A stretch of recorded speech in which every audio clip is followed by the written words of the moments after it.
More often than not, those fantastic finishes were made possible by one or more of the brilliant mechanical geniuses who spiked the history of the Speedway every generation. People like Harry Miller, who designed the most precise, elegant race cars of anyone, anytime, anywhere.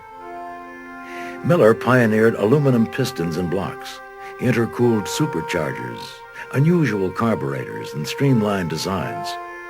Early on, it was definitely a proving ground for the manufacturers. That began to change, and then it became products that were tried out as racing became specialized.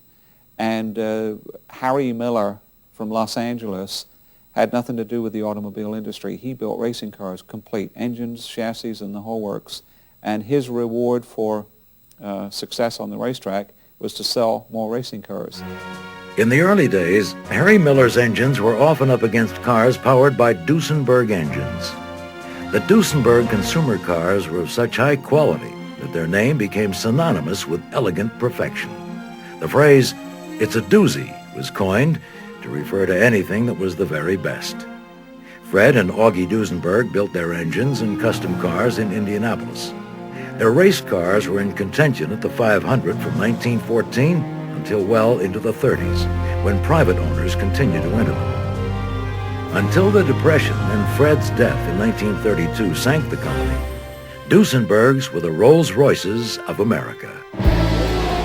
Indy's merchants of speed have given the world improved aerodynamics, fuel injection, radial tires, breakaway body parts that protect the drivers, better suspension, and computerized ways to extract the last gasp of energy from explosions of fuel and air.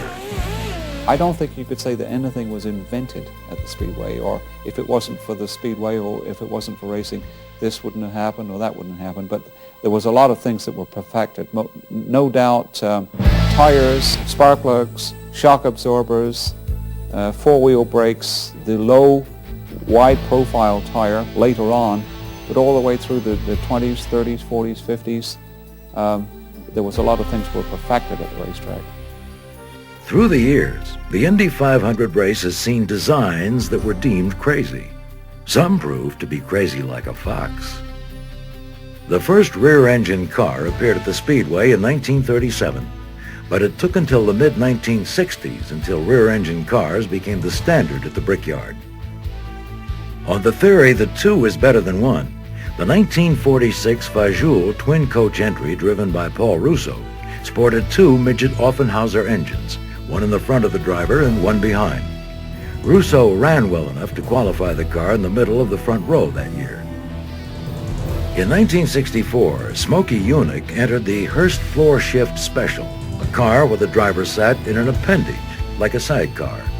The car didn't make the race, which was probably good since the sidecar offered no protection in a crash. Many people are surprised to learn that a race car powered by a Cummins diesel engine not only made the race in 1931, but completed the 200 laps in 13th place without a single pit stop. Several other Cummins diesels made the race over the years, with Freddie Agabation surprising the entire field by winning the pole in 1952. It was equipped with the first turbocharger ever seen at the Speedway.